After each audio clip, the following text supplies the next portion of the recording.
V kúpeľoch pri Starej Ľubovni sa stretli šachisti z celého Slovenska. Začali sa tam majstrovstvá mládeže v šachu, ktoré potrvajú celý týždeň. Kráľovská hra má u našich žiakov veľa obdivovateľov. Účasť potvrdilo takmer 200 súťažiacich. Hra, ktorá vznikla v 15. storočí, nepatrí medzi obyčajné športové disciplíny.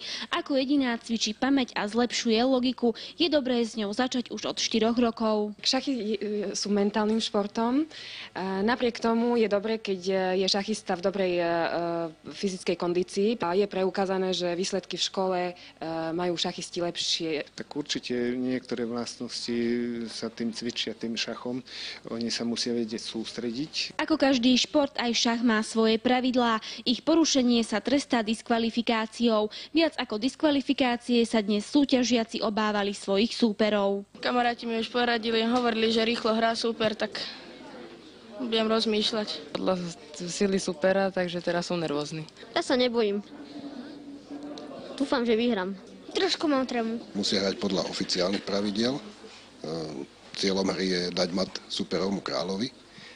Sú na to iba dovolené prostriedky, čiže každý hráč vlastne môže ťahať len ťahy, ktoré sú dovolené pravidlami. Sú rôzne také porušenia pravidiel, napríklad keď niekto silne udiera do hodín. S tou partiou sú spojené silné emócie, takže hráč prežíva rôzne pocity, eufóriu, hnev. Jedna partia šachu trvá aj 6 hodín. Spáliť sa počas nej dá poriadne množstvo kalórií. Bežne počas jedného turnaja ja schudnem aj 2 kg.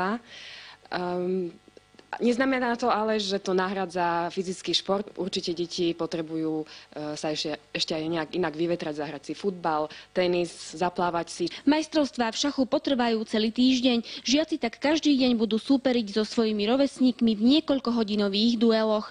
Z ľubovnianskych kúpeľov Alena Gribová, Slovenská televízia.